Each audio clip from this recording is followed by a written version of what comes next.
نحمده ونصلي على رسوله الكريم أما بعد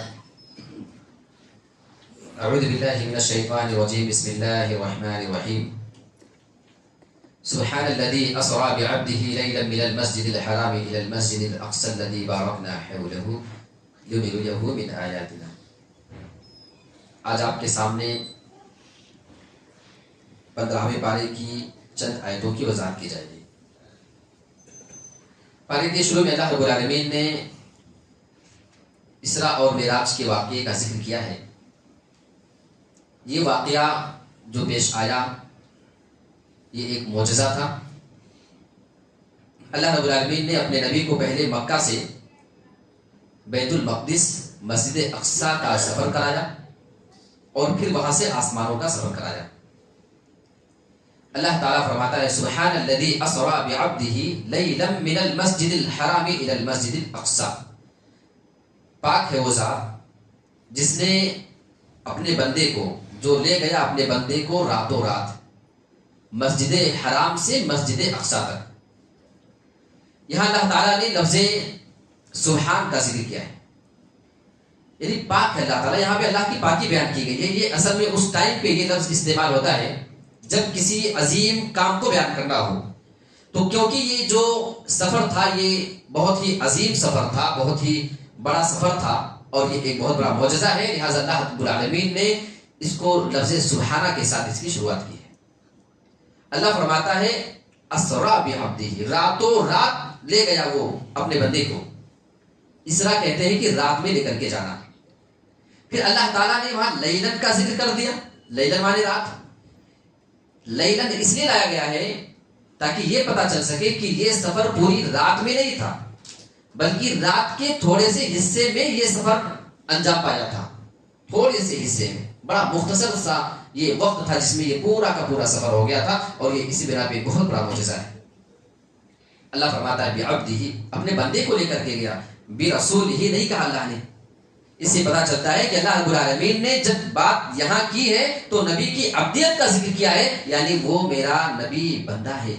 بہت سارے لوگ ہمارے نبی کو بشر مانتے ہی نہیں. اللہ عبد کہہ رہا ہے, پہلے عبد مانو, رسول بعد میں ماننا پڑے گا تمہیں. اگر کوئی نبی کو عبد نہ مانے, بندہ نہ مانے, بشر نہ مانے تو ظاہر سی بات ہے کہ اس کے عقیدے میں بہت بڑا فجور ہے یہ. اچھا, لے کر کے گیا کہاں پہ؟ مسجد اقصی, جہاں پہ اللہ رب العالمین نے بڑی برکتیں رکھی ہوئی ہیں. وہاں پہ فطری طور پہ نہریں اللہ نے جاری کی ہیں. وہاں کئی نبیوں کا مسکن تھا, کئی انبیاء وہاں پہ تھے اور ان کی قبریں بھی وہاں پہ موجود ہیں. تو اس اعتبار سے اللہ تعالیٰ نے اس کو بڑی برکتوں سے نوازا تھا. بڑی مقدس سرزمین ہے, اور آج جس پر دشمنان اسلام اپنی غلط نظر دکھا کر کے بیٹھے ہیں, اللہ رب العالمین ان تمام لوگوں کی اس نظر سے بیت المقدس کی حفاظت فرمائے. اب سوال یہ پیدا ہوتا ہے کہ کیا یہ خواب تھا یا یہ سفر جسمانی سفر تھا؟ یہ بڑا سوال ہوتا ہے. اور عام طور پہ بسا اوقات بعض لوگ کہتے ہیں جن کا عقیدہ صحیح نہیں, یا جو صحیح باتوں کو سامنے پیش نہیں کرنا چاہتے یا صحیح بات کو سمجھنا نہیں چاہتے, وہ کہتے ہیں کہ یہ سفر جو ہے نا یہ جسمانی سفر نہیں, یہ ایک خواب تھا جو نبی کو دکھایا گیا تھا.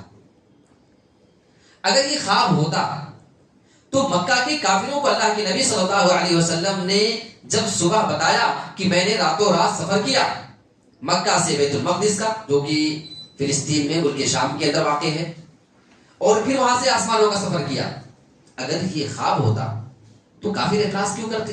کافروں نے اعتراض کیا کہ یہ کیسے ممکن ہے کہ رات میں اتنا لمبا سفر کر کے آگے, جو 40 رات لگتا ہے جانے میں, رات کے تھوڑے سے حصے میں کیسے چلے گئے؟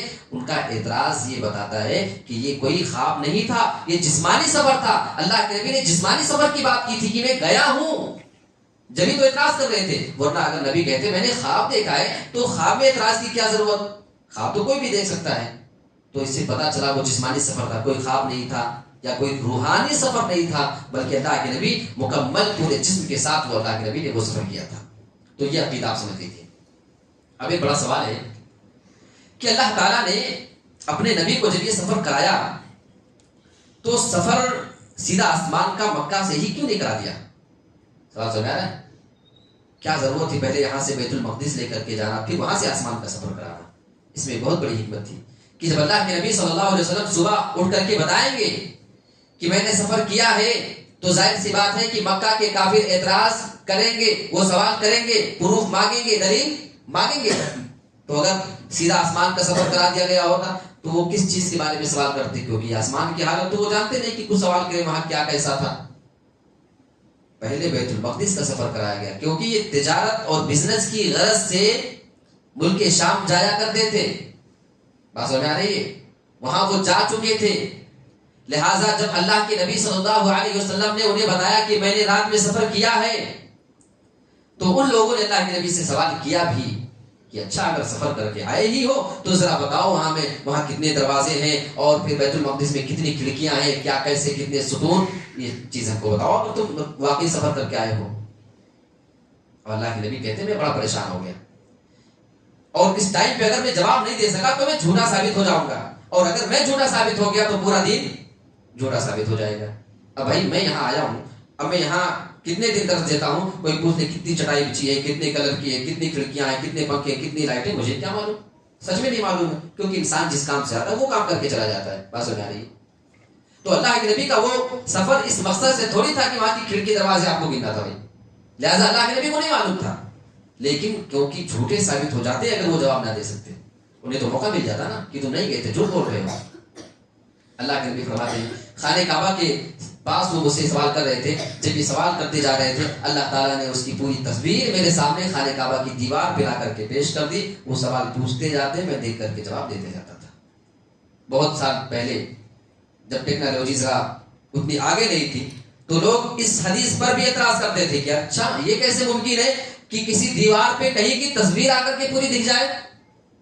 یہ سوال تو پہلے ایک بار پھر بھی چلتا تھا، لیکن آج کی اس ترقی یافتہ دور میں ہے کوئی سوال یہ کہ اس دیوار پہ کیسے دکھ رہی ہے، ابھی لاؤ پورا سسٹم جماؤ، اب اس دیوار پہ جہاں کی جو چیز دیکھنا چاہو دیکھ لو. تو یہ ٹیکنالوجی اللہ رب العالمین کی تھی، یہ تو آج ہماری معمولی سی ٹیکنالوجی کا عالم ہے، وہ اللہ رب العالمین نے دکھایا تھا. تو جتنی ترقی ہوتی جا رہی ہے ہماری شریعت کو سمجھنا اتنا ہی زیادہ آسان ہوتے جا رہا ہے. میں یہ نہیں کہہ رہا ہوں کہ ہماری شریعت کو سمجھنے کے لیے نعوذ باللہ ان تمام چیزوں کی ضرورت ہے یا ہم محتاج ہیں، لیکن کم سے کم مضبوطی ضرور ملتی ہے. جو کچے عقیدے کے، کمزور عقیدے کے لوگ ہیں ان کو سمجھنے میں اس سے مدد مل سکتی ہے. آگے اللہ رب العالمین نے قیامت کا ذکر کیا کہ انسان کو جب ہم اٹھائیں گے نا کل قیامت کے دن تو ان کے نام اعمال کو ان کے پاس ہم پورا مکمل طور پہ کھول کر کے پیش کر دیں گے. وَكُلَّ إِنسَانٍ أَلْزَمْنَاهُ طَائِرَهُ فِي عُنُقِهِ وَنُخْرِجُ لَهُ كِتَابًا يَلْقَاهُ مَنشُورًا. کل قیامت کے دن ہر انسان کی گردن میں ہم اس کی نیکی اور برائی کو لٹکا دیں گے. وَنُخْرِجُ لَهُ كِتَابًا يَلْقَاهُ مَنشُورًا. اور ہم کل قیامت کے دن انسان کے نام اعمال کو مکمل طور پر اس کے سامنے کھول کر کے پیش کر دیں گے، اس کے سامنے حاضر کر دیں گے. یلقاہ منشورا، جسے وہ اپنے سامنے مکمل طور پر پھیلا ہوا پالے گا. اقرا کتابک، اللہ رب العالمین اس آدمی کو آرڈر کرے گا آج تو اپنا نام اعمال پڑھ لے. وکفا بنفسک اليوم علیک حسیبا، آج تو اپنا حساب لینے کے لیے خود ہی کافی ہے. تو اپنا نام اعمال دیکھ لے اور آج تو خود ہی اپنا محاسبہ کر لے. اور صحیح مسلم کی ایک حدیث بتاتی کل قیامت کے دن انسان اللہ رب العالمین سے کہے گا میرے رب آج میں اپنی ذات کے علاوہ کسی کی گواہی کو معتبر نہیں مانتا، میں صرف اپنی ذات کی گواہی کو مانوں گا، دوسری کسی چیز کی گواہی نہیں. اللہ فرمائے گا میرے بندے ٹھیک ہے، آج تیرے جسم کے تمام اعضاء تیرے ہی خلاف گواہی دیں گے. اس آدمی کی زبان پہ مہر لگا دی جائے گی اور اس آدمی کے ہاتھ پہ جسم کے تمام اعضاء اس کے خلاف گواہی دینا شروع کر دیں گے. وہ آدمی جب دیکھے گا میرے جسم کے تمام اعضاء میرے خلاف بول رہے ہیں، وہ آدمی کہے گا ہلاکت ہو تمہاری، تم برباد ہو جاؤ، تمہیں بچانے کے لیے تو یہ ساری کی ساری ترتیب میں بنا رہا تھا، تمہیں بچانے کے لیے تو یہ سارے پروگرام میں کر رہا تھا. اور اسی بات کو قرآن میں اللہ نے فرمایا ہے الیوم نختم علی افواہہم، کہ قیامت کے دن ہم انسان کے منہ پر مہر لگا دیں گے. وتکلمنا ایدیہم، انسان کے ہاتھ ہم سے بات کریں گے. وتشہد ارجلہم بما کانوا یکسبون، اور انسان کے پیر اس کے اعمال کے بارے میں گواہی دیں گے، ہاتھ سے کیا کیا ہے، پیر سے کہاں چل کے گئے ہو، یہ تمام کی تمام چیزیں، یہ باڈی کے پارٹ آٹومیٹک آپ کے خلاف گواہیاں دیں گے. اس ہاتھ سے کتنوں پر ظلم کیا ہے، اس ہاتھ سے کتنے کا مال غصب کیا ہے، اس ہاتھ سے لکھا پڑھی کر کے یا گواہی دے کر کے تم نے کتنے کے خلاف کوئی معاملہ کیا ہے، یہ تمام چیزیں تمہارا ہاتھ وہاں پہ خود گواہی دے گا میرے پیارے ساتھیوں۔ لہٰذا ان تمام جسم کے اعضاء کا استعمال بہت سوچ بوجھ کر کے کرنا چاہیے۔ اور آگے دیکھیں اللہ رب العالمین نے اپنے نبی کو تسلی دی ہے قرآن میں۔ ہمارا نبی کتنا پریشان رہتا تھا لوگوں کی ہدایت کے لیے۔ فَلَعَلَّكَ بَاخِعٌ نَفْسَكَ عَلَىٰ آثَارِهِمْ إِن لَّمْ يُؤْمِنُوا بِهَٰذَا الْحَدِيثِ أَسَفًا۔ اے میرے نبی، کیا آپ ان تمام لوگوں کے پیچھے پڑ کر کے اپنے آپ کو ہلاک و برباد کر ڈالیں گے؟ اگر یہ اس بات پہ ایمان نہیں لاتے، اگر یہ قرآن پہ ایمان نہیں لائیں گے، تو کیا آپ افسوس کر کے رنج و غم کر کے اپنے آپ کو ہلاک و برباد کر ڈالیں گے؟ یعنی ہمارے نبی جب لوگوں کو دین کی بات بتایا کرتے تھے، جب لوگ آپ کی بات نہیں سنا کرتے تھے، اللہ کے نبی اتنا زیادہ پریشان ہو جایا کرتے تھے کہ قرآن میں اللہ رب العالمین کو تسلی دینی پڑی۔ اے میرے نبی، آپ اتنا زیادہ اپنے آپ کو پریشان نہ کریں، آپ ان کو دین کی بات بتا دیں، مانے یا نہ مانے، آپ اپنے آپ کو اتنا پریشان نہ کریں۔ اور وہ طائف کا منظر اٹھاؤ، ہمارے نبی کا کتنا احسان ہمارے اوپر ہے۔ اللہ کے نبی طائف کی گلیوں میں ایک ایک جملہ کلمہ لا الہ الا اللہ کی تبلیغ کرنے کے لیے گئے۔ ایک تو کوئی مدد نہیں کر رہا، اللہ کے نبی نے وہاں جا کے مدد مانگی بھی کہ آپ اس میں ہماری مدد کرو، ان لوگوں نے بلو جھاڑ لیا۔ اللہ کے نبی کے پیچھے بدماشوں کو لگا دیا گیا۔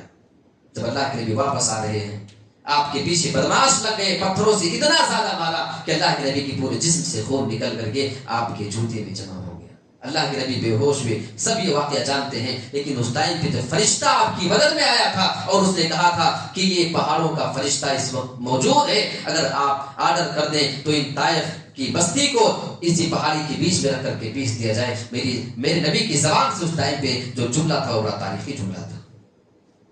اللہم اہد قومی فإنہم لا یعلمون۔ اے میرے رب، میں ان طائف والوں کی ہلاکت اور بربادی کی آرزو نہیں کرتا ہوں، میں یہ نہیں چاہتا ہوں کہ ان کو برباد کر دیا جائے، اللہ تو میری قوم کو ہدایت دے دے۔ فإنہم لا یعلمون، کیونکہ یہ جانتے نہیں کہ میں تیرا نبی، تیرا رسول بن کر کے آیا ہوں۔ آپ جملے پہ غور کریں، دشمن جو آپ کو پتھروں سے مار کر کے لہو لہان کر رہے ہیں، اللہ کے نبی ان دشمنوں کو بھی اپنا کہہ رہے ہیں، اللہم ہدی قومی، اے اللہ تو میری قوم کو ہدایت دے۔ ایک وہ تھے کہ غیروں کو بھی کہہ دیتے تھے اپنا، ایک وہ تھے کہ غیروں کو بھی کہہ دیتے تھے اپنا، ایک ہم ہیں کہ اپنوں کو بھی اپنا نہیں کہتے۔ کتنا بڑا فرق ہے نا۔ اللہ کے نبی دشمن کو اپنا کہہ رہے ہیں، یہاں تو ہم اپنے بھائی کو بھی اپنا کہنے کو اور اپنا ماننے کو تیار نہیں میرے بھائی۔ اللہ رب العالمین نے انسانوں کے بہت سارے حقوق بتائے ہیں، اور وہی حقوق اللہ رب العالمین نے قرآن مجید میں کئی جگہوں پہ ذکر کیا ہے۔ ہمیں یہ بات بھی نبی کی سیرت سکھاتی ہے۔ قرآن مجید میں لوگ جب اللہ کے نبی سے لوگ روح کے بارے میں سوال کرتے تھے، اللہ نے اس کا تذکرہ قرآن میں کیا ہے، وَيَسْأَلُونَكَ عَنِ الرُّوحِ۔ اے میرے نبی، لوگ آپ سے روح کے بارے میں سوال کرتے، قُلِ الرُّوحُ مِنْ أَمْرِ رَبِّي، آپ بتا دیجئے کہ یہ روح جو ہے یہ میرے رب کے حکم سے ہے۔ اس روح کی حقیقت تم نہیں جان سکتے ہو، بڑی باریک بڑی لطیف چیز ہے، اس کی حقیقت تک کوئی انسان نہیں پہنچ سکتا ہے۔ آج ترقی اس قدر ہو چکی ہے، لیکن میرے پیارے ساتھیوں، ان تمام ٹیکنالوجیوں کے باوجود، یہ تمام ترقی کے باوجود، آج انسان روح کی حقیقت کا اندازہ نہیں لگا سکتا ہے کہ روح ہے کیا، کس طرح ہوتی ہے اور کیسے نکلتی ہے۔ آج اس روح کی پوری حقیقت اگر جو قرآن حدیث میں جتنا بتا دیا گیا، اس کے علاوہ کوئی انسان نہیں جان سکتا ہے۔ یہ انسان کی بے بسی کا عالم ہے۔ اللہ فرماتا ہے وَمَا أُوتِيتُم مِّنَ الْعِلْمِ إِلَّا قَلِيلًا، تمہیں تو بہت تھوڑا سا علم دیا گیا ہے۔ اور اللہ رب العالمین نے لوگوں کے حقوق کا ذکر کیا ہے، وَآتِ ذَا الْقُرْبَى حَقَّهُ، آپ جو حقوق والے ہیں، آپ کے جو ذاتی، آپ کے جو قریبی لوگ ہیں، آپ ان کو ان کا حق دیا کریں۔ اسی طریقے سے والمسکین، جو مسکین لوگ ہیں، جو غریب لوگ ہیں، آپ ان کا بھی حق ادا کیا کریں۔ وابن السبیل، اور جو مسافر ہیں، ان کو بھی ان کا حق ادا کریں۔ اس کے بعد بڑی پیاری بات اللہ کہہ رہا ہے، ولا تبذر تبذیرا، فضول خرچی نہیں کرنا۔ ان المبذرین کانوا اخوان الشیاطین، کیوں فضول خرچی نہیں کرنا؟ کیونکہ فضول خرچی کرنے والے شیطان کے بھائی ہیں۔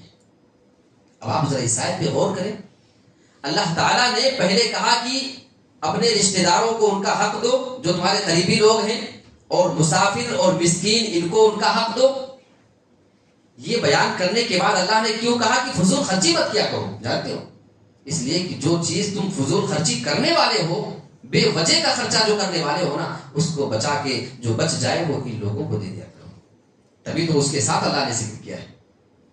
اچھا، قرآن میں ایک تو اسراف سے منع کیا گیا ہے اور ایک تبذیر سے منع کیا گیا ہے. اسراف مانے فضول خرچی، تبذیر مانے بھی فضول خرچی. لیکن جہاں اسراف کی بات آئی وہاں اللہ نے شیطان کا بھائی نہیں کہا ہے، لیکن جہاں تبذیر کی بات آئی تو وہاں اللہ نے شیطان کا بھائی قرار دیا ہے. اسراف اور تبذیر میں فرق کیا ہے یہ سمجھ لیں. اسراف کہتے ہیں کہ جہاں خرچہ کرنے کی ضرورت ہو لیکن جتنی ضرورت ہے اس سے زیادہ خرچہ کر دینا، یہ کیا ہے؟ یہ اسراف ہے. لیکن جہاں ضرورت ہی نہ ہو خرچہ کرنے کی وہاں بلا ضرورت خرچہ کرنا، یہ کیا ہے؟ تبذیر ہے. ایسے ہی لوگوں کو شیطان کا بھائی قرار دیا گیا ہے. بات سمجھ میں آ رہی ہے؟ بالکل ضرورت نہیں آپ وہاں خرچہ کرتے ہیں، یہ تبذیر ہے. اور تبذیر کرنے والے اخوان الشیاطین، اللہ نے شیطان کا بھائی قرار دیا ہے. اب شیطان کا بھائی ہونا کون پسند کرے گا؟ ظاہر سی بات ہے کہ کوئی آدمی یہ نہیں چاہے گا، کوئی مسلمان نہیں چاہے گا کہ اس کو شیطان کا بھائی قرار دے دیا جائے. یہ کتنی بری بات ہوگی اس آدمی کے لیے کہ اس کو شیطان کا بھائی قرار دے دیا جائے. لہٰذا ہمیں اپنے آپ کو ایسے فضول خرچیوں سے بچانے کی ضرورت ہے. اللہ تعالیٰ سے دعا ہے کہ پروردگار ہمیں ان تمام ایسی آیتوں پہ غور کر کے اپنے آپ کو اسلام کے مطابق چلانے کی توفیق عطا فرمائے. آمین. وآخر دعوانا ان الحمد للہ رب العالمین. والسلام علیکم ورحمۃ اللہ وبرکاتہ.